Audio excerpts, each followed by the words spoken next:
तो विचार हुआ था कि वह अनंत अवयव वाला जीवात्मा माना जाए, संकोच विकास माननी पड़ जाएगी, उस अनित्यत्व दोष आएगा।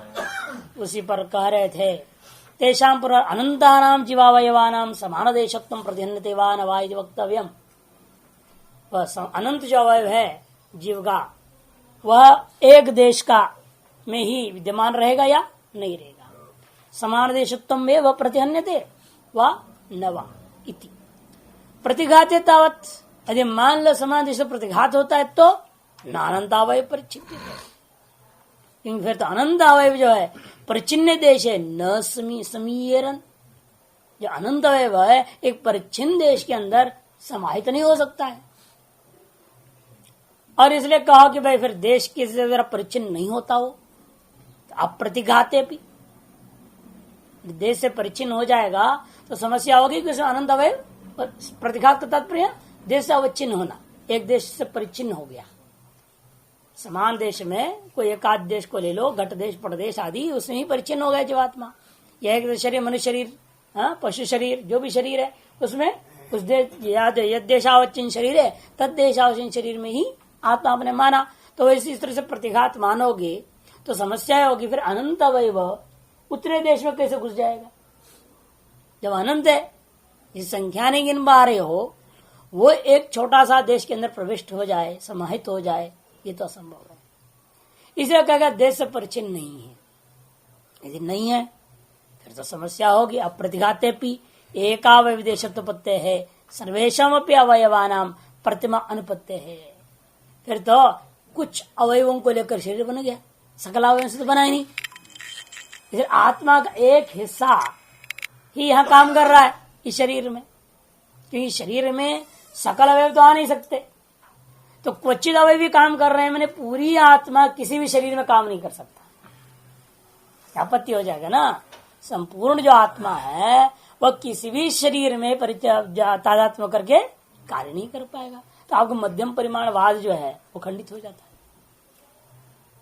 है ना। ये कह रहे हैं एकावयव देशत्व उपपत्ते है। एक अवयव में यहाँ 25 से तात्पर्य है, जिस शरीर को ले रहे हैं शरीर रूपी एक अवयव देश में ही वो रह जाएगा। तो सर्वेशाम अवयवानाम प्रतिमान पत्ते है, सकल अवयव मिल करके शरीर रूपी प्रतिमा को बनाया नहीं है। तो जीव से अणुमात्र तो प्रसंग से याद, फिर हमें कहना जीव भी छोटा है, अणुमात्र हो जाएगा। अपिच और दूसरी बात, शरीर मात्र परिचिन्ना नाम जीवावयवानाम अनंत्यम नोत्प्रेक्षितुम अपि शक्यम। और सबसे बड़ी दोष ये होगी जब आप शरीर परिमाण वाला कह दिए हो उस आत्मा को, फिर उस आत्मा में अनंत अवयव कहना परस्पर विरुद्ध बात है कि शरीर परिच्छिन्न वस्तु है और परिच्छिन्न में अनंतत्व हो नहीं सकता है। अतः जब परिच्छिन्न परिमाण वाला ये आत्मा है उसमें अनंत अवयव मानना आपका बिल्कुल उचित नहीं होता है, उसकी कल्पना ही नहीं कर सकते। उत्प्रेक्षितुम अभी न शक्यता है। तकत ऐसा है तो ये आत्मा अनंत अवयव वाला, लेकिन जब छोटा शरीर बनता है ना तो उसमें से कुछ अवयव निकल जाता है, कुछ अवयव निकल जाएगा। जैसे चिंटी के शरीर में आप जाएंगे, इस समय शरीर का जो आत्मा में जो अवयव थे उनमें से बहुत सारे अवयव हट जाएंगे और थोड़े अवयव जो है आपका वो चला जाएगा, चिंटी बन जाएगा। और हाथी के शरीर में चले जाओगे मैंने और जुड़ते जाएंगे अवयव अपने आप, कुछ जोड़ेंगे। बड़ा शरीर में जाओगे तो छोटे शरीर में जाओ तो कट जाएंगे। जैसे इलेक्ट्रॉन्स वाली बात है ना, वो जब जुड़ते हैं तो आपस में और जुड़ते हैं, दूसरे भी जुड़ जाते हैं उसमें और कंपाउंड्स बनते हैं। विज्ञान की भाषा है एक तरह से। हाइड्रोजन है, उसे सल्फर और ऑक्सीजन मिला दिया तो H2SO4 हो गया, हाइड्रोक्लोरिक एसिड बनता है। ये अंग्रेजी भाषा हम तो पता नहीं हिंदी में क्या बोलते हैं उसको, H2SO4 लिखते कि नहीं लिखते हैं? वो क्या है वहां पर, वो सब के इलेक्ट्रॉन सब मिलजुल कर एक बन कंपाउंड हो गया। वो ऐसे ही कुछ अधिक मिल जाएंगे, अब तोड़ दो तो अलग अलग भी हो जाते। केवल हाइड्रोजन अलग है, केवल सल्फर अलग है, केवल ऑक्सीजन अलग है। तो इसी तरह से यहाँ पर भी जब बड़ा शरीर बनना होता है कुछ अभी इधर उधर से मिल जाएंगे उसको और जुड़ करके बड़ा शरीर हो जाएगा, आत्मा बड़ा हो जाता है इस तरह से। और जो छोटा शरीर में चला जाना पड़ेगा कुछ निकल जाते हैं उसमें से। कहते ऐसे मानोगे तो कहते गड़बड़ है, इसके अलग अलग सूत्र ही बना रहे हैं इसका खंडन करने। अतः पर्यायेण बृहत् शरीर प्रतिपत्तौ केचित् जीवावयवा उपगच्छन्ति तनु शरीर प्रतिपत्तौ केचित् अपगच्छन्ति तु उच्येत तत्राप्युच्यते। बड़ा शरीर में की प्राप्ति के मामले में कुछ जीवावयव करके जुड़ जाते हैं और तनु शरीर छोटा शरीर यदि ग्रहण करने लगता है तो कुछ अवयव उसमें से निकल जाएंगे। तत्राप्युच्यते है। इस विषय में भी हमारा कहना क्या संभव है ये आत्मा के मामले में। न च पर्यायदपि अविरोध हो विकारादिभ्य, पर्यायात क्रम से कभी कुछ जुट गया कभी कुछ कट गया, ये चलती रहती है चक्कर। ये अवयवों के हटने और जोड़ने के मामला चलेगा। अतः कोई हमारे सिद्धांत में विरोध नहीं है। जितना लंबा चौड़ा शरीर उतना लंबा चौड़ा आत्मा बनते रहेंगे, घट करके बढ़ करके जैसे तैसे हो जुट के कट के बन जाएगा आत्मा। इसलिए कोई विरोध नहीं है ऐसा पूर्व पक्षी कहता है। पर्यायाद अविरोध, ये पूर्व पक्ष का मामला। इति चेत अपि न, ऐसे पूर्व पक्षी कहता है अविरोध के कथन करता है तो कहते नहीं अविरोध नहीं है। क्यों? विकारादिभ्य, सावय होने से आत्मा में विकार आदि अनेकों दोष आ जाएगा। कटने जुटने वाला मामला जब होता है वो तो फिर अनेक दोष उसमें आएगा, तो विकारवान मानना पड़ेगा आपको। न च पर्यायेणापि अवयव उपगम अपगमाभ्याम एतद्देह परिमाणत्वं जीवस्य अविरोधेन उपपद्येत उपपादितुं शक्यते। हाँ, उपपादितुं शक्यते। पर्याय से क्रम से कुछ अवयव कभी जुड़ गए कुछ कट गए, ऐसे व्यवहार व्यवस्था देता हुआ जो जैसा शरीर है तत्शरीर परिमाण वाला ये जीवात्मा हो जाएगा, ऐसे कथन करने में कोई विरोध नहीं रह जाता है। ऐसे यदि उत्पादन करना संभव है कहें उपादन शक्य थे कुथा, लेकिन आपने न जोड़ दिया शुरू में, न च उपपादितुं शक्यते, सीधे सिद्धांत लिया ना पीछे पूर्वक चले। ऐसा आप युक्ति से सिद्ध नहीं कर सकते और वैसे दृष्टि भी नहीं है, वो न युक्ति से सिद्ध है न प्रत्यक्ष तरह की कोई बात सिद्ध होता हो। कुथा विकारादि दोष प्रसंगा थे, तो विकारादि अनेक दोष की प्रसक्ति हो जाएगी। अवयव उपगमापगमाभ्याम ही अनिशम आपूर्यमाणस्य अपक्षीयमाणस्य जीवस्य विक्रियावत्तम तावद अपरिहार्य।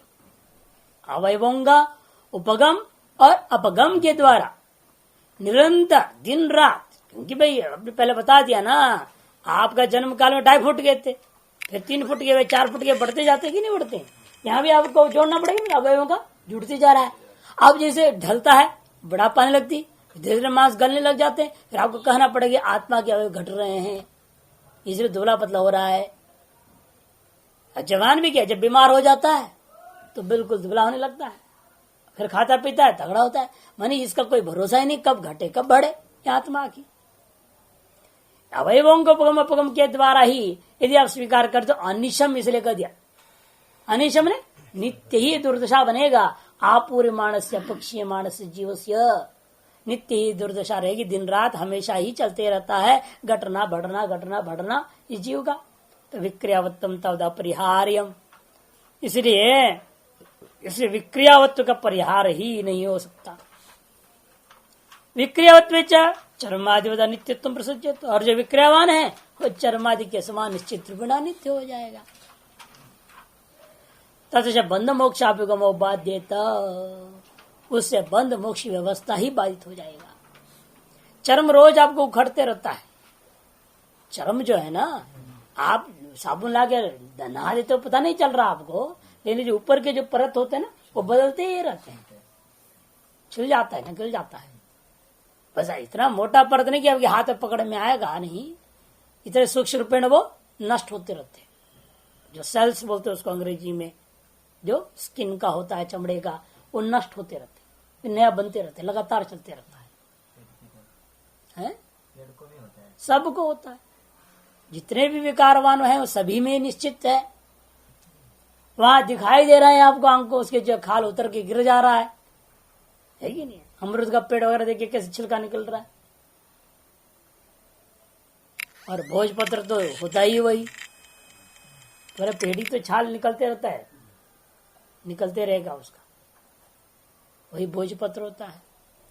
तो इस प्रकार अनेकों आप देखते हैं, बाहर में तो है ही है और इस शरीर में भी वैसा ही है। इस तरह से रोज ही यहाँ पर इसमें मानना पड़ जाएगा ना, क्योंकि शरीर का परिमाणी आत्मा है, तो रोज शरीर का घटने बढ़ने से आत्मा भी घटने बढ़ने निर्णय हो गया। तो रोज ही आपके इसलिए दिन रात चल रहा है चक्र, जुड़ रहे हैं, कुछ कट रहे हैं, चल रहा है। पेट बढ़ रहा है तो समझना जुड़ रहा है, उधर से चमड़ा घिस रहा है तो समझना कि निकल भी रहा है। दोनों काम निरंतर चल रहा है। तो ऐसी स्थिति में बंध मोक्ष आदि सारी व्यवस्थाएं नष्ट हो जाएगी। और कर्माष्टक परिवेष्टित जीवस्य अलाभवत संसार सागर निमग्न से बंधनोच्छेदात ऊर्ध्वगामित्वं च भवति थी। ये सब के साथ न का जोड़ देना, बाध्यता है ना, सब जगह ऐसा प्रश्न, सब बाध्यता। कर्माष्टक बताए ना, ज्ञानावरणीय मोहनीय बताया, तो 4 अच्छे 4 बुरे होते हैं। तो वो 8 जो है कुल कर्म, उससे वेष्टित्व है जो जीवात्मा। आपने कहा था कि कुछ कर्म घटते घटते अलाभवत उठेगा। इस अलाभु कहते किसको? लौकी, लौकी वगैरह जैसे जो है भारी जब रहता है तो नीचे चला गया पानी में, फिर धीरे धीरे वो हल्का हो जाता है, फिर ऊपर आ जाता है। तो उसी प्रकार से जीवात्मा भी जैसे पाप घटेगा पुण्य बढ़ते जाएगा, वैसे वैसे ऊपर उठते जाएगा। इस संसार सागर में अलाभु के समान निमग्नस्य बंधनोच्छेदात ऊर्ध्वगामित्वं च भवति बाध्यता इति अभ्युगमो बाध्यता, ऐसे जोड़ देना। बंधन का उच्छेद हो जाएगा और ऊर्ध्वगामी हो जाएगा। इस प्रकार का जो आपका सिद्धांत है वह भी बाधित हो जाएगा। किंचान्यत, इतने एक और भी दोष है। आगच्छताम अपगच्छतां च अवयवानाम। आपने अगर आत्मा के कुछ जुड़ते हैं कुछ कटते हैं, तो मान भी लो, लेकिन हमें यह बताना पड़ेगा ना कहां से आते हैं ये, कि दूसरी आत्मा से निकल के साथ में घुस जाते हैं, किससे आते हैं और जाते तो कहां जाते हैं। निकल के यहाँ के कुछ अवयव जब जग गए तो कहां रहेंगे वो, ये भी तो व्यवस्था देना पड़ेगा। आए तो कहां से आए, निकले तो कहां गए, कहीं तो रखे होंगे, फिर वहां से आ जाते होंगे। कोई स्थान तो बताओ जहां से आ रहा है जा रहा है। ये अवयवान आगम अपाय धर्मवत्ता देव अनात्मतम शरीरादिवत। इसलिए आगच्छताम अपगच्छतांच अवयवानाम आगम अपाय धर्मवत्ता देव। आगम और अपवाय धर्म वाला होने से स्वतः ही उसकी अनात्मत्व सिद्ध हो गया। शरीरादिवत, जिस शरीर अनात्मा है वैसे जिसको तुम जीवात्मा कह रहे हो वह भी वास्तव में अनात्मा ही होगा। ततश्च अवस्थित कश्चित अवयव आत्मा इति न च स निरूपयितुं शक्यते अयम असविति। और जो भी अवस्थित है कोई अवयव, उसी को आत्मा कहो तो आप ये नहीं बता पाएंगे कौन सा अवयव है वो जो आत्मा है शरीर में। अयम असविति न शक्यते निरूपयितुं। बस यही अवयव जो है आत्मा है और बाकी अवयव आत्मा नहीं शरीर में। ऐसा किसी एक अवयव की ओर निर्देश करता हुआ उस एक अवयव का निरूपण करके आप निश्चय नहीं कर सकते हो शरीर में कौन सा अवयव आत्मा है।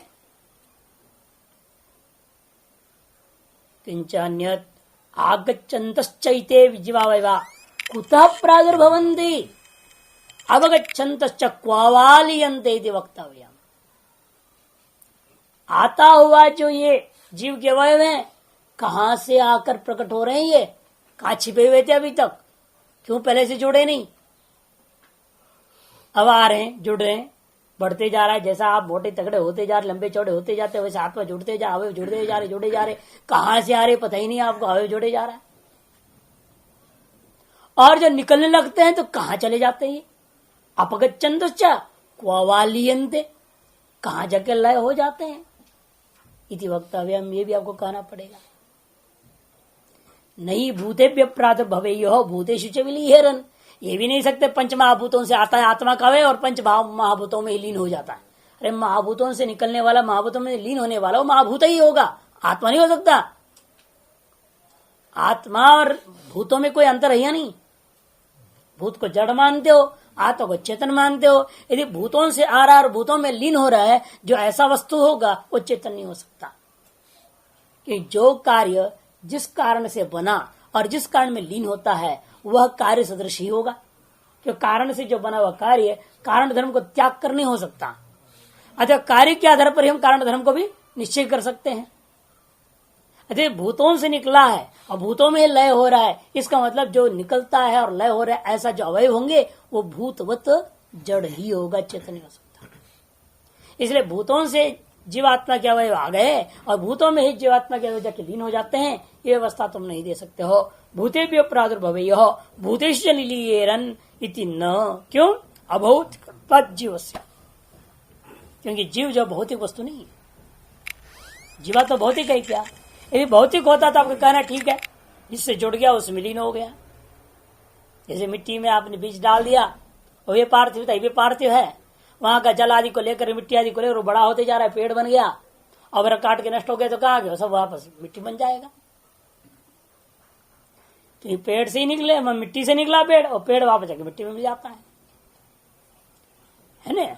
लेकिन ये भौतिक होता, यदि जीवात्मा भौतिक होता तो आपकी व्यवस्था हम मान सकते थे, लेकिन जीवात्मा को किसी भी सिद्धांत वालों ने भौतिक नहीं माना, न जैनी ही मानते इस बात को। अतः भूतों में लय होना, भूतों में प्रादुर्भाव, भूतों से प्रादुर्भाव होना, ये दोनों व्यवस्था आप नहीं दे सकते हैं, क्योंकि जीवात्मा अभौतिक है। ना भी कश्चित अन्य साधारण असाधारण व जीवानाम अवयवाधारो निरूप्यते प्रमाणाभावात्। कोई दूसरा साधारण या असाधारण व जीवानाम अवयव आधारो, अब जीवों के अवयवों का आधारभूत तत्व का आप निरूपण नहीं कर सकते हैं, क्योंकि ऐसा कोई प्रमाण ही नहीं है कि एक टैंक कहीं बना हो दुनिया में ईश्वर का पेट में, वहां से जीवात्मा के अवयव निकल रहे हैं और फिर वहां पर आकर घुस जा रहे हैं। ऐसा कुछ मानना पड़ेगा ना, फिर तुम कुछ तो बोलो, कोई ईश्वर बोलो, कोई रथ बोलो, किसी के अंदर एक टैंक बना हुआ है या पेट बना हुआ है, कुछ है, वहां से निकल रहे हैं और फिर वहां चले जा रहे हैं, ऐसा कहना पड़ेगा। लेकिन वो भी चेतन होना जरूरी है, वो जड़ होगा तो गड़बड़ हो जाएगा, उसको चेतन माननी पड़ेगी। सावयव चेतन मानना पड़ेगा, जहां सावयव है फिर वो चेतन भी अनित्य होने लग जाएगा। भले चेतन कह दो, लेकिन उसके अंदर अनित्य तो दोष आ ही जाएगा। लेकिन प्रमाण ही नहीं है ऐसा कोई, न आपके मत में कोई प्रमाण इस तरह का है, प्रमाण सिद्ध कर सकोगे, न किसी अन्य शास्त्र प्रमाण है जिससे आप कह सको कि अमुक जगह एक ऐसी चीज है जहां से निकल रहा है और जहां वो वापस चला जाता है, वो चेतन है, फिर भी नित्य रह जाएगा, उसे कुछ भी नहीं बिगड़ेगा। ऐसी कोई बात आप प्रमाणों से सिद्ध नहीं कर सकते। प्रमाणाभावात् किंच अन्यत्, और भी दोष सुनिए। अनवधृत स्वरूपश्च एवं सत्य सती आत्मा स्यात्। जब ये स्थिति है, इसका मतलब आपके दर्शन में आत्मा के स्वरूप का कोई निश्चय ही नहीं कर सकता। स्याद्वाद से भी निश्चय नहीं हो पाया, इन युक्तियों से लेके चलो वो भी नहीं हो रहा है, परिमाण दृष्टिया भी नहीं हुआ, तर्क दृष्टि के द्वारा भी व्यवहार दृष्टि से भी सिद्ध नहीं हुआ सप्तभंगी न्याय को लगा करके। तो किसी भी प्रकार से आप आत्मा के स्वरूप ही निर्धारण नहीं कर पा रहे। वे कहते हैं अनवधृत स्वरूपश्च एवं सती। एवं सती मने पूर्वोक्त युक्तियों के आधार पर जो शरीर रूपी परिमाण वाला नहीं हो पाया, नए के आधार पर भी सिद्ध नहीं हो पाया, इसका निष्कर्ष निकला कि आत्मा के स्वरूप का निश्चय आपके मत में है ही नहीं। आप जानते नहीं आत्मा कैसा होता है, क्या होता है। आगच्छताम अपगच्छतांच अवयवानाम अनियत परिमाणत्वात्, क्योंकि आता हुआ जाता हुआ अवयवों वाला यह जो आत्मा अनियत परिमाण वाला भी हो जाएगा, अनियत परिमाण वाला हो जाएगा। कर अनियत परिमाण भी हो लेकिन सदृश भी होता तो भी काम चलेगा। अरे छोटा आलू बड़ा आलू, आलू को देखकर सब समझते हैं छोटा है बड़ा है, कोई बात नहीं। यदि अनियत परिमाण तो है वहां पर भी, आलू में टमाटर सब्जी कोई भी चीज खरीदिएगा संसार में, ये कि साइज वाले थोड़े होते हैं। अब आदमियों को भी देखे ना, कोई मोटा है, कोई पतला है, कोई कैसा है, कोई कैसा है, सब अलग अलग परिमाण वाले हैं। तो परिमाण की विषमता ही मात्र हेतु तो यह तात्पर्य है, परिमाण की विषमता के साथ साथ स्वरूप में भी विषमता है। कुत्ता है, बिल्ली है, पशु है, सब आत्मा कैसे बराबर हो जाएंगे। वही कह रहे हैं क्यों, अवयव नाम अनियत परिमाणत्वात्, अवयवों को कोई नियत परिमाण की व्यवस्था आप दे नहीं पाओगे। इतनी अवयव हो तो उसको हम आत्मा मानेंगे, ऐसा आप कह पाओगे? नहीं कर सकेंगे। अतएवं आदि दोष प्रसंगात, इसलिए जितनी बताया गया दोष और भी बहुत सारे हैं, कहने की जरूरत नहीं है। जिस मत के अंदर जिस वस्तु का स्वरूप सिद्ध नहीं हो सकता है उसमें तो चर्चा करना ही आगे बेकार है। इसलिए कहते त्यम आदि दोष प्रसंगात न पर्याय नाप्य अवय अपगमऊ आत्मन आश्रितुम शक्यते। इसलिए क्रमशः कभी कुछ जोड़ेंगे कभी टूटेंगे। इस प्रकार का जो आत्मा के अवयवों का आगमन और अपाय का व्यवहार का आश्रय करके व्यवस्था देना संभव नहीं है। अथवा ऐसा भी कह लो, पूर्वेण सूत्रेण शरीर परिमाण से आत्मन उचित अपचित उपचित अपचित शरीरांतर प्रतिपत्तौ अकार्षण प्रसंजन द्वारेण अनित्यतायां चोदितायां पुनः पर्यायेण परिमाण अनवस्थाने अपि स्रोतः संतान नित्यता न्यायेन आत्मनो नित्यता स्यात्, ऐसा शंका है। अतः दूसरी अवतरण के द्वारा सूत्र के लिए न पर्याय के लिए नैवम पर्यायेन अविरोध, इसके लिए पूर्व सूत्र में क्या किया आपने, शरीर का परिमाण वाला जो आत्मा है इस आत्मा के उपचय और अपचय रूपी पूर्वक शरीरांतर की प्रतिपत्ति मानने में अकार्षणता आदि दोष दिया गया था। उसके द्वारा अनित्यता की आशंका हमने उत्थापन कर दी और आपके मत का खंडन किया था। लेकिन उस दोष का निवारण करने के लिए पूर्व पक्ष ने क्या किया, जैनी ने, उसने कहा पर्यायेण परिमाण का अनवस्था ने भी, भले परिमाण घटे बढ़े कोई दिक्कत तो नहीं है, लेकिन उसकी जो स्रोत है संतान नित्यता, धारा की नित्यता है, आ रहा है जा रहा है, लेकिन एक नित्यता बनी हुई है। तभी आपका तो वही मैं हूं, बचपन वाला वो अलग था मैं अलग हूं ये नहीं कहता कोई, वही मैं हूं व्यवहार इसलिए हो जाता है। वो जो स्रोत है और संतान की नित्यता है, उस नित्यता के कारण से इस आत्मा में नित्यता माननी चाहिए। भले इसका परिमाण घट रहा है बढ़ रहा है उल्टा सीधा होते रहे कोई आपत्ति नहीं, फिर भी आत्मा नित्य ही रहेगा, क्योंकि इसका जो स्रोत है संतान, स्रोत स्रोत से जो आ रहा है जा रहा है, जो अवयवों का आगमनापाय रूपी जो धारा है वह धारा नित्य है, अतएव आत्मा नित्य हो गया। एक तरह से धीरे से ये बौद्धों के नजदीक पहुंच गया। बौद्ध भी प्रवृत्ति विज्ञान में दोष को दूर करने के लिए आलय विज्ञान की धारा मान लिया था।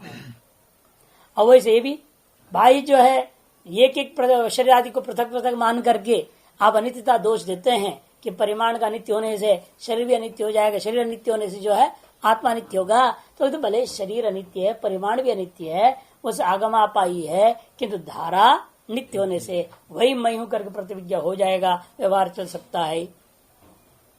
यथा रक्तपटानाम विज्ञान अनवस्थाने अभी तत्संतान नित्यता, जैसे रक्तपटों का विज्ञान बौद्ध मत में, जैसे रक्त वस्त्रों में बौद्ध विज्ञान की अवस्थिति न होने पर भी, बौद्धों के मत में पटादि वस्त्रों में क्या है, विज्ञान की स्थिति न होने पर भी उसका संतान को नित्य माना उन्होंने। विज्ञान में पट है क्या, यदि पट रह जाए और पट विज्ञान की धारा चले फिर तो घट विज्ञान कब होगा। अतः विज्ञान में कभी रक्त हो रहा है, कभी पट हो रहा है, कभी मठ हो रहा है, कभी घट हो रहा है, कभी कुछ आ रहा है जा रहा है, कोई आपत्ति नहीं है, लेकिन विज्ञान धारा नित्य है ना, इसलिए सारी चीज का अनुसंधान करके वो धारा पकड़ लेगा। जैसे वो कहते हैं वैसे आप कहना चाह रहे हो तो यहाँ अलग हमें कोई जवाब देने की जरूरत नहीं, वही दे चुके हैं हम। विज्ञान व अवस्थाने अपनी तत्संतान नित्यता तद्वत विसिचाम अपीति आशंक्य, तद्वत विसिचाम ने दिगंबरा नाम अपी, विशिष्ट कहते हैं दिगंबरों को। इन दिगंबरों के मत में भी उनके जैसे आलय विज्ञान आदि के जैसे ही यहाँ पर भी आप धारा आदि मान रहे हो, अवयवों का स्रोत संतान मानते हो, तो अनेन सूत्र उत्तरम उच्यते है, उस शंका का जवाब इस सूत्र से दिया गया। समझो संतान से तावत अवस्तुत्व नैरात्म्यवाद प्रसंग स्यात्, क्योंकि यदि संतान को अवस्तु रूप मानोगे फिर तो नैरात्म्य भाव से तो शून्यवाद आ जाएगा। वस्तुत्व भी और वस्तुमान भी लोगे, आत्म विकार दोष प्रसंगाद अस्य पक्ष सर्वपत्ति, आत्म विकार आदि जो अनेक दोष दिया गया वो तो प्रसक्त होगा ही, अतएव यह पक्ष उचित नहीं है। अंत्यावसितोभय नित्यत्वाद विशेष, अगला सूत्र आता है अंत्यावस्थित है, मोक्ष अवस्थापन जो जीव का परिमाण है ना वो नित्य होता है। भले ही पहले परिमाण घट रहा है बढ़ रहा है कुछ भी होते रहता है, क्योंकि आपको बार बार अनेक प्रकार के जन्म मिलेंगे, अलग अलग शरीर होते रहता है। तो यहाँ तो इसीलिए संसार काल में परिमाण की अनित्यता भले ही होगा, लेकिन मोक्ष के बाद जो रूप आपको मिल गए एक बार वहां, बस वही आप रहोगे, दूसरा तो होगा नहीं ना। तो वहां इसलिए परिमाण का घटना बढ़ना, जवान बूढ़ा होना, ये सब तो वहां नहीं है। अजरो अमरो ये सब है ना लक्षण आत्मा का मोक्ष काल में। इसलिए मोक्ष में जो अजर अमर आदि होता है वहां परिमाण आदि घटना बढ़ना नहीं होगा। जो एक परिमाण मिल गया वही सदा रहता है, वही आत्मा का असली परिमाण है। और ये सब जो है संसार में भ्रांति काल में होने वाला विषम परिमाण भले ही हो तो भी दोष नहीं आना चाहिए, पूर्व पक्ष कहता है। अंत्यगणे मोक्ष अवस्थापन्न जो जीव परिमाण की अवस्थिति है वह नित्य होता है। अंत्यावस्थ उभय नित्यत्वात्, उभय नित्यत्वात् माने आदि और मध्य में भी परिमाणों में नित्यता माननी पड़ेगी। तो अंत वाला जो स्थिति है वो नित्य है, तो आदि और मध्य में भी नित्य मानना पड़ेगा। क्योंकि जो आदि और अंत में नहीं वो मध्य में भी नहीं रहेगा, जो आदि और अंत में वो मध्य में भी माननी पड़ेगी। इसलिए जो अंत में आपको दिखाई दिया नित्य परिमाण, तो आदि में भी नित्यता मानना पड़ेगा। क्योंकि आप ही का न्याय है, कहीं पर उपक्रमानुसार है ना उपसंहार का निर्णय, कहीं उपसंहारानुसार है ना उपक्रम का निर्णय जैसे करते हो, वैसे आदि के अनुसार अंत का स्वरूप निर्णय हो सकती है, अथवा अंत के आदि का स्वरूप निर्णय करके मध्य में भी तथावत मान लिया जाएगा। उभय मन इसीलिए अंतिम में मोक्ष काल में जिस प्रकार से नित्यता होता है, अतएव आदि में भी उसको नित्य मानना पड़ेगा। जब आदि में नित्य मान लिया तो मध्य नित्य हो ही गया, क्योंकि आदि और अंत में जैसा होता है मध्य में भी वैसा ही होता है, और जो आदि अंत में नहीं होता है वो मध्य में भी नहीं होता है। ये सामान्य आपका नियम है, आदो अंते चाहिए नास्ति वर्तमान में भी तथा, वर्तमान में भी वो नहीं रहेगा। अर्थात आदो अंते चाहिए दस्ती तद वर्तमान पिता तथा, यही सिद्धांत बनेगा। इसलिए कहते हैं आदि मध्य अंत से एक ही परिमाण हुआ, बाहर से देखने को आपको भ्रांति हो रही है, परिमाण घट रहा है बढ़ रहा है घट रहा है बढ़ रहा है करके, लेकिन वास्तव में निश्चित अवयव वाला जो मोक्षकालीन अवस्था में यादृश निश्चित अवयव वाला आत्मा होता है, वही आत्मा आदि में भी है मध्य में भी सदा है। उभय नित्यत्वाय चेत, तब सिद्धांत कहते नहीं नहीं ऐसा नहीं कह सकते हो, अविशेष। तब तो भाई तीनों ही परिमाणों में साम्यता आ जाएगी, अविशेष में समानता रहेगा। समानता हो जाएगा तो बौद्ध मत के समान यह मत भी अप्रामाणिक हो जाएगा, ये भी अप्रामाणिक होगा। क्यों अप्रामाणिक हो जाएगा? क्योंकि जिस प्रकार का तुम व्यवहार में कथन करो, एक तरफ कहते शरीर के परिमाण वाला है, वर्तमान में क्या है शरीर के परिमाण वाला है, इस बात के विरुद्ध हो जाएगा। ये हम निश्चित परिमाण वाला मान लेंगे तो, क्योंकि शरीर का परिमाण अनिश्चित है, तो मध्यम परिमाण का जो आपका सिद्धांत है उस सिद्धांत को त्यागनी पड़ जाएगी। वहां मध्यम का तात्पर्य यादृश शरीर तादृश परिमाण वाला, ये तात्पर्य उसका। तो वो सिद्धांत को त्यागनी पड़ेगी, क्योंकि हम नियत परिमाण मान लिए। जैसे बुद्धों के लिए कहा क्षण विज्ञान धारा में भी दोष आने से उसको नित्य विज्ञान मानने लगेगा तो स्व सिद्धांत था नहीं, अप्रामाणिकत्व आएगा स्व सिद्धांत में, तत्व तो आपके मत में अप्रामाणिकत्व आ जाएगा। ये कह रहे अपिच अंत्यस्य मोक्ष अवस्था भाविनो जीव परिमाण से नित्यत्व इष्यते जय नहीं। अंत्यस्य मोक्ष अवस्था भाविना, जो अंत्य है मोक्ष अवस्था को प्राप्त होता हुआ जो जीव का परिमाण है, जीव परिमाण से नित्यत्व इष्यते, वहां जाकर के जैन लोग कहते हैं उसका परिमाण नित्य होता है। जब वो आलोक आकाश को प्राप्त कर जाता है तब तद्दत पूर्वयोरपि आद्य मध्यमयोर जीव परिमाण और नित्यत्व प्रसंगाद अविशेष प्रसंग स्यात्। उसी प्रकार से फिर तो आदि और मध्यकालीन जो जीव का परिमाण था वो भी नित्य होगा, नियत परिमाण होगा जैसा मोक्ष कालीन, ये प्रसक्ति होगी। क्यों? अविशेष प्रसंग से, क्योंकि समानता आ जाएगा। एक शरीर परिमाण तैव स्यात् नोपचिता शरीरांतर प्राप्ति, अविशेष की व्याख्या कर रहे हैं, समझा रहे हैं। फिर तो एक शरीर परिमाण भी होनी चाहिए, अलग अलग बदलना नहीं चाहिए। जब आदि काल में आप मान लीजिए प्रथम सृष्टि का आरंभ में आप गाय बने थे तो सदा गाय का परिमाण होना चाहिए। जब चीटी बनोगे तो भी गाय परिमाण वाला आत्मा रहेगा आपका, हाथी बनेगा तो गाय परिमाण वाला ही आत्मा रहोगे, आप बढ़ेगा घटेगा नहीं वो नियत परिमाण। आदि काल में यादृश परिमाण वाले आप होंगे, तादृश परिमाण वाले मध्य में और अंत में माननी पड़ेगी। तब तो पूर्वक दोष वही रह गया। चींटी बनेगा तो आत्मा बाहर हो जाएगा, बाहर भी रह जाएगा ना उसकी फिर, और हाथी में घुसेगा तो एक देश में ही रह जाएगा उसमें।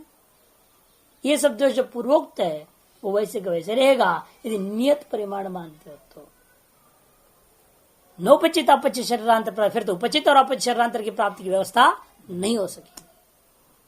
अथवा अंत्य से जीव परिमाण से अवस्थितत्वात् पूर्वोरपि अवस्थयोर अवस्थित परिमाण एवं जीव स्यात्। अथवा ऐसा कहो जीव अंत्य काल में जीव का जो परिमाण की अवस्थिति होती है वही पूर्वोरपि अवस्थयोर अवस्थित परिमाण है, पूर्वावस्थाओं में भी वही निश्चित परिमाण वाला होगा जीव।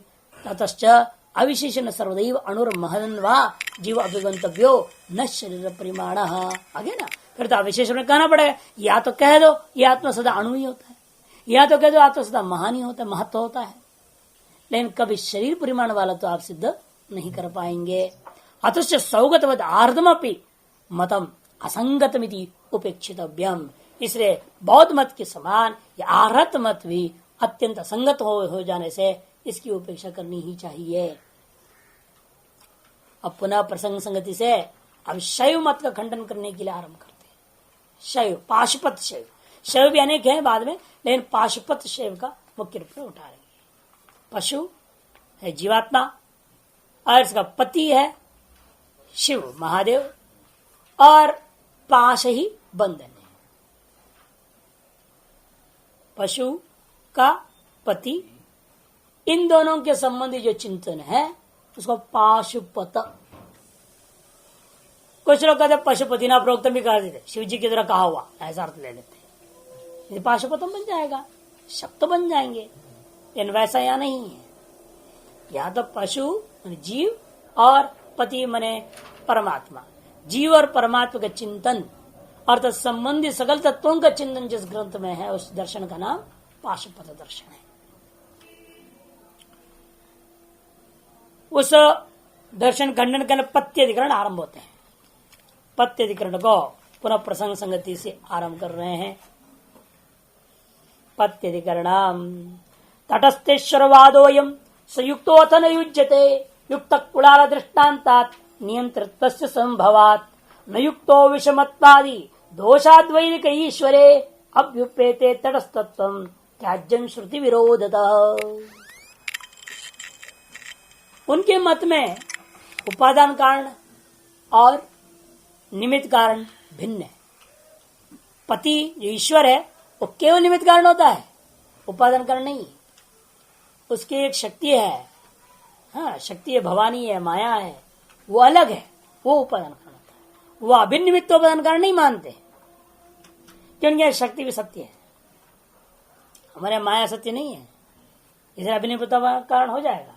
यदि यहाँ भी ब्रह्म में निष्ठ जो माया ही से जगत बना, माया उपादान कारण है और ब्रह्म निमित्त कारण है। लेकिन अभिन्न क्यों कहते हैं? क्योंकि माया उस ब्रह्म से भिन्न कोई स्वतंत्र तत्व नहीं है, कोई सत्य तत्व नहीं है, इसलिए अभिनिमित्त कारण सिद्ध हो जाता है। उनके यहाँ नहीं होगा कि उनके यहाँ शक्ति नित्य, वो स्वतंत्र है। अतएव पति शिव है, ईश्वर, वो केवल निमित्त कारण है और शक्ति केवल उपादान कारण है, भिन्न हो गया। क्या उसको मानना है कि नहीं मानना? बाकी सारा सिद्धांत लगभग एक ही है, वो भी ऐसे ही मान रहे, हम लोगों के यहाँ सारा चीज चलता है, लेकिन मूल सिद्धांत चौपट हो गया ना। उन्होंने सत्य दो तीन मान लिया उन्होंने, एक तरह से दो तो मान ही लिया, परमात्मा और उसकी शक्ति। चल जीव परमात्मा एक हो जाता है बंधन टूट गए पर, अद्वैत है, शैवाद्वैत है वहां, इसलिए शैवाद्वैत दर्शन भी कहते हैं उसको। शिवार्कमणि दीपिका बहुत बड़ा जबरदस्त टीका भी लिखा अभय दीक्षित जी ने, बड़े विद्वान थी। लेकिन उन्होंने यही कोशिश करने की सिद्ध किया कि शिव से शक्ति भिन्न नहीं। वो तो अद्वैत वेदांत पर बिल्कुल विशुद्ध अद्वैत कर लगा, केवल अद्वैत जो होता है उसके हिसाब से घटा दिया उन्होंने। लेकिन मूल श्रीकंठ भाष्य है, वो कहते नहीं, उपादान कारण अलग है। मुख्य शैव से सूत्रों के आधार पर शैव सिद्धांत यही होता है, निमित्त कारण अलग है, उपादान कारण अलग है, अभिन्न नहीं है। इसलिए उतने अंश में हमारे खंडन करने का तात्पर्य रहेगा ब्रह्मसूत्र में, और बाकी विचारों को उठाते नहीं। इसलिए कहते तटस्थेश्वरवाद वयम, आ गया ना कि ये जो ईश्वरवाद इनका कैसा है, वो तटस्थ कारण है, माने निमित्त कारण है, केवल उपादान कारण नहीं है। संयुक्तो अतनुयुज्यते, ये विचार करना है हमें क्या यह सिद्धांत युक्त है या युक्त नहीं है। पूर्व पक्ष कहता है भाई दुनिया में तो सब जगह हमने यही देखा, अलग अलग ही होते हैं, कुड़ाल अलग है, मिट्टी अलग है, मिट्टी उपादान कारण है, कुड़ाल निमित्त कारण है। कुड़ाल दृष्टांतात युक्त नियंत्रित्व से संभवात, ये युक्त मानना चाहिए, क्योंकि नियंत्रित्व आदि गुण भी तभी संभव है। वही उपादान हो जाए, वही निमित्त भी हो जाते तो व्यवस्था बनेगा नहीं। और कुड़ाल नियंत अलग रहता है, हर कार्य का एक नियामक जो है निमित्त कारण हमेशा अलग देखा गया, उपादान कारण से अलग ही देखा जाता है। तब सिद्धांत कहते हैं न युक्तो विषमत्वादि दोषात्, वैषम्य निर्घण्य दोष आ जाएगा। यदि आप भिन्न मान लोगे तो समस्या ये होगी, फिर भगवान ने क्यों गड़बड़ किया है, क्यों इस विषम सृष्टि बनाई है? कटहल का फल को ऊपर से इतना जरा कांटा बना दिया, कटहल नहीं कांटे कांटे होते हैं। आम का फल को बड़ा सुंदर, और दुनिया सोच लेगी फलों का राजा आम है, बाकी कोई फल इतने सुंदर नहीं लगते। क्यों ये विषमता किया? दुनिया में आप लोगों में भी कितनी विषमता कर रखा है। किसी बुद्धि कुंठित है, किसी की जो है बड़ी तीक्ष्ण है, नहीं कोई सब कुछ पकड़ पा रहा है, कोई कुछ नहीं पकड़ पा रहा है, चल रहा है काम धंधा। ऐसे क्यों विषमता? तो वैषम्य आदि दोष है, विषमत्व आदि दोषात् वैदिक ईश्वर अभ्युपेत है, और इसलिए वैदिक ईश्वर को स्वीकार करते हो तो तटस्थत्व त्याज्यम श्रुति विरोधता, केवल तटस्थत्व ईश्वर मानने में श्रुति का विरोध होने से केवल तटस्थत्व मानने का पक्ष को त्यागना चाहिए। त्याज्यम श्रुति विरोधतः। यह अधिकरण सार्वभौम, इस अधिकरण का आरंभ होता है सूत्र पत्यु असामंजस्यात्, पत्युरसामंजस्यात्। ईश्वर प्रधान आदि उपादानों का प्रेरक पृथक निमित्त कारण है, ऐसा जगत का निमित्त कारण यह नहीं हो सकता। क्यों? न नहीं कहा गया, लेकिन समझ लेना है, असमंजस हेतु आ गया ना, इसलिए पत्यु ही चेत न, पत्यो निमित्त कारणत्वम इति चेत न। क्यों? असामंजस्यात्, क्योंकि विषम सृष्टि में प्रवृत्त होने से राग द्वेष आदि अनेकों दोष की प्रसक्ति भगवान पर आ जाएगा। मुख्य रूपेण शैव दर्शन को चार भाग में लेते हैं लोग। एक शैवाद्वैत केवल शैव दर्शन, दूसरा पाशुपत दर्शन, तीसरा कारुणिक सिद्धांति, और अंत वाला कापालिक दर्शन। केवल शैव को कश्मीर शैव भी बोलते हैं, कश्मीर शैव दर्शन, पाशुपत दर्शन, कारुणिक दर्शन और कापालिक। शैव के चार भाग हैं। और बाद में एक और घुस गया, उसका नाम वीर शैव दर्शन। बसवेश्वर जी आचार्य हुए एक दक्षिण में, उन्होंने वीर शैव दर्शन का प्रतिपादन किया। उनके भी अपना ग्रंथ है, भाष्य वगैरह बनाया गया बाद में लोगों के द्वारा। तो इस तरह से पांचवा वो भी आ गया। इन सब का लगभग संकेत हमने सर्वदर्शन सार में संक्षेप है, ज्यादा फर्क तो है नहीं इनमें, इसलिए एक को विस्तृत रूप में बता दिया, पशु क्या है, पति क्या है, पाश क्या चीज है, और उसके द्वारा उनका अष्टधा विधि योग क्या होता है, सब वर्णन करके कैसे उनका मोक्ष सिद्धांत एक का वर्णन किया, फिर बाकी केवल अंतर जितना फर्क उतनी समझाया हुआ है। पांचों को वहां संक्षेप में दिया हुआ है। यह मुख्य रूपेण, इसलिए वो तो बहुत बाद में हुए ना शंकराचार्य जी के, इसलिए उनका नाम नहीं लेते हैं। शंकराचार्य जी पूर्व काल तक यही चार थे प्रमुख, और चारों का मुख्य एक ही सिद्धांत है। बाद की प्रक्रिया में अवान्तर भेद लोगों ने कर लिया, इन मुख्य सिद्धांत एक है सभी का। क्या? उपादान कारण निमित्त कारण दोनों भिन्न है, ये सभी में समान है। उसको ध्वस्त कर दो, मूल आधार को ध्वस्त कर दो, बाकी प्रक्रिया में अंतर करते रहे, कुछ भी करे फर्क नहीं पड़ता, सब तो अपने आप समाप्त हो जाएगा। इसलिए उसको सीधे उठा रहे हैं। अच्छा, नीचे दे रहे यहां थोड़ा संकेत, उनके यहां महद आदि कार्य को माना जाता है। जीव पशु है और कर्म का रूपी जो बंधन यही पाश है। उसकी निवृत्ति के लिए पशुपति ईश्वर ने 5 पदार्थों का उपदेश मानते, 5 पदार्थी होते हैं। एक का नाम कार्य, सारा महद आदि पूरा जगत ले लो। दूसरा है कारण माने प्रधान। तीसरा तो योग है, मन की समाहित अवस्था। तीसरी विधि है, त्रिशवण स्नान आदि अनेक व्रत आदि अनुष्ठान। और अंत वाला है मोक्ष, जिसको दुखांत नाम से कहते हैं, दुखांत। 5 पदार्थों का वर्णन किया गया यहाँ, कार्य, कारण, योग, विधि और मोक्ष या दुखांत। 5 पदार्थों के निर्माण के पीछे सबसे मूल में क्या था? कारण, और कारण मान लिया प्रधान, वो अलग मान लिया उपादान कारण, और ईश्वर पति अलग मान लिया।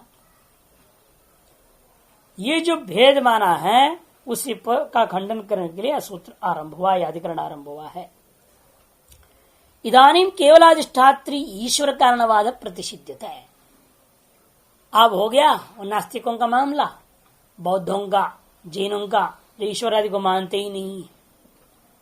अब ईश्वर को मानने वाले में उनको सबसे पहले उठाया जा रहा है जो ईश्वर को केवल निमित्त कारण मानता है, केवल अधिष्ठात्र में निमित्त कारण। ऐसे ईश्वर कारणवाद का प्रतिषेध इस समय किया जा रहा है। तत्कथम अवगम्यते, ये कैसे आप निश्चय कर लिया, कैसे अवगत हुआ? कहते हैं प्रकृतिश्च प्रतिज्ञा दृष्टान्त अनुप्रोदात अभिध्योपदेशाच्छ। इस प्रकार से 1, 4, 23 और 24 इत्यत्र प्रकृति भावेन अधिष्ठातृत्व भावेन च उभय स्वभाव से ईश्वर से स्वयं आचार्य प्रतिष्ठापित। आचार्य से आता तो व्यास जी, स्वयं व्यास रूपी आचार्य के द्वारा अभिनिमित्तोपान कारणता की सिद्धि 1, 4 प्रथम अध्याय के 4 पाद की 23-24 सूत्रों में निर्णय कर दिया गया है। प्रकृति भाव से और अधिष्ठात्र में निमित्त कारण भाव से, दोनों ही स्वभाव से ईश्वर का सिद्धि स्वयं आचार्य व्यास के द्वारा यहाँ पूर्व में स्थापित कर दिया गया है। यदि पुनर्विशेषण ईश्वर कारणवाद मात्र प्रतिषिध्यता पूर्वोत्तर विरोधात व्याहता अभिव्याहार सूत्रकार एतदापद्येता। और यहाँ यदि अविशेष रूपेण सर्वसामान्य रूपेण ईश्वर के अंदर निमित्त कारणवाद का खंडन कर रहे हो, फिर तो स्व सिद्धांत का विरोध हो जाएगा। आप ईश्वर में निमित्त कारण तो मान ही रहे हैं, इसलिए ईश्वर में ईश्वर निमित्त कारण नहीं है ऐसे सामान्य उद्घोषण यदि कर दोगे, फिर तो स्व सिद्धांत हानि हो जाएगी वेदांती का। हम मानते हैं निमित्त कारण को, और कैसे कहोगे ईश्वर निमित्त कारण नहीं है? इसलिए हमें समंजस बिठाना पड़ रहा है। ये वेदांत दृष्टिया निमित्त कारण का निषेध नहीं, ये किसी अन्य की बात थी जो केवल निमित्त कारण मानना चाह रहा था। हम लोग अभिनिमित्तोपान कारण जो मानते हैं, इसका विरुद्ध में कोई न कोई होगा इस संसार में जो ईश्वर में केवल निमित्त कारणवाद मान रहा है। उस केवल निमित्त कारणता का निषेध है, निमित्त कारण सामान्य का निषेध नहीं। ये निमित्त कारण सामान्य निषेध करेंगे वो तो व्याघात दोष हो जाएगा। वहां निमित्त कारण तो सिद्ध किए और यहाँ के उसको खंडन करोगे। इसीलिए हम यहाँ निमित्त कारणता को सामान्य दृष्टि से खंडन नहीं कर रहे हैं, लेकिन जो केवल निमित्त कारण कह रहा है उसका खंडन कर रहे हैं।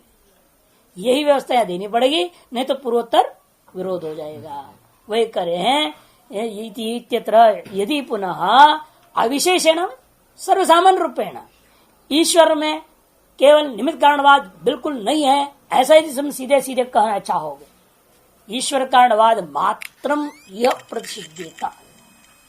ईश्वर में विद्यमान जो निमित्त कारणवाद सामान्य मात्र का सर्वसामान्य रूप में निषेध करने लग जाओगे तो क्या होगा? पूर्वोत्तर विरोधा, पूर्वोत्तर ग्रंथ में विरोध हो जाएगा। व्याहता अभिव्याहार सूत्रकार, ये जो सूत्रकार व्यास जी हैं वह तो व्याघात दोष की व्यवहार करने वाले हैं। यह भयंकर दोष की आपत्ति हो जाएगी उन पर। इत्येतद् आपद्येत। इसीलिए हमें सामान्य रूपेण निमित्त कारण का खंडन करना इष्ट नहीं है। तस्माद अप्रकृतिर अधिष्ठाता आ गया ना। कैसी निमित्त कारणवाद का हम खंडन कर रहे हैं? प्रकृति अभाव, प्रकृति कारणता अभाव विशिष्ट केवल निमित्त कारणता वाला ईश्वर है ऐसे मानने वाले। अप्रकृति अधिष्ठाता केवलम निमित्त कारणम ईश्वर इति एष पक्ष वेदांत विहित ब्रह्म एकत्व प्रतिपक्षता। वेदांत विहित जीव ब्रह्म एकत्व का प्रतिपक्षी हो जाएगा ये मामला। इसीलिए उसको यत्नेन अत्र प्रतिषिध्यते। केवल निमित्त कारणवाद मानने वाले जो लोग मत हैं उसका हम यहाँ प्रतिषेध कर रहे हैं। साचीन वेद बाह्येश्वर कल्पना, कल्पना अनेक प्रकार। इसलिए वेद बाह्य ईश्वरवाद वाले करे अनेक लोग हैं। ईश्वर को मानने वाले ये शैव थोड़ी है, और भी बहुत लोग हैं जो ईश्वर मान रहे हैं, लेकिन उनका जो ईश्वर का स्वरूप है, जो ईश्वर मान रहा है, उनके अपने ईश्वर का जो स्वरूप है वो वेद विरुद्ध है। कि अधिकतर सब ईश्वर में केवल निमित्त कारणता ही मान रहे हैं। इसे कहते हैं साचयम वेद बाह्य। वह यह जो कल्पना है ईश्वर की कल्पना, केवल निमित्त कारणता रूपी जो ईश्वर की कल्पना है वो वेद बाह्य है। और अनेक प्रकार आचरण। क्यों अनेक प्रकार है? क्योंकि केचित तावत सांख्य योग व्यपाश्रया कल्पयन्ति प्रधान पुरुषोर अधिष्ठाता केवल निमित्त कारणम ईश्वरीति इतरेतर विलक्षणा प्रधान पुरुषेश्वर इति। कुछ लोग जैसे सांख्य और योग को आश्रित करने वाले लोग हैं, वो लोग कहते हैं प्रधान पुरुष दो होता है, और पुरुष से जीव, प्रधान और जीव इनका अधिष्ठाता है, केवल निमित्त कारण ईश्वर है। और ये तीनों परस्पर विलक्षण है। अतः तीन पदार्थ प्रधान पुरुष ईश्वर मानते हैं। माहेश्वरास्तु लेकिन शैव जो है मन्यन्ते कार्य कारण योग विधि दुखांता पंच पदार्थ। कार्य कारण योग विधि और दुखांत ये पांच पदार्थ मानते हैं। पशुपतिना ईश्वरेण पशुपाश विमोक्षणायोपदिष्ठा। पशुपति जो भगवान ईश्वर है वो पशु माने जीवों का जो बंधन रूपी पाश है उससे विमोक्षण करने के लिए उपदेश किया हुआ है। अतः पशुपति ईश्वर निमित्त कारण वर्णयन्ति। पशुपति रूपा जो ईश्वर है वो निमित्त कारण ऐसा कहते हैं। तथा वैशेषिक आदियोपि केचित कथनचित स्व प्रक्रिया अनुसारण निमित्त कारण ईश्वर वर्णयन्ति। इस वैशेषिक आदि भी कुछ लोग इसलिए केचित कह दिया, नैयायिक वगैरह वो लोग क्या करते हैं अपने अपने प्रक्रिया के अनुसार निमित्त कारण को ही मानते ईश्वर को। ईश्वर को कोई भी उपादान कारण मानने को तैयार है। अतः उत्तरम उच्यते है। उन्हीं के जवाब में अब यहाँ कहा जा रहा है पत्यो असामंजस्यादिति। पत्यो ईश्वरस्य प्रधान पुरुषोर अधिष्ठातृत्वेन जगत कारणत्वं नोपपद्यते। प्रधान और पुरुष का अधिष्ठाता के रूप में उस ईश्वर में जगत कारणत्व में जगत के प्रति निमित्त कारणत्व मात्र का स्वीकार करना उपपन्न नहीं हो सकता। क्यों? कस्मात असामंजस्यात्, क्योंकि यहाँ परस्पर सामंजस्य नहीं बैठेगा, वेद से विरुद्ध हो जाएगा। क्या सामंजस्यता है वो फिर विचार करेंगे। ओम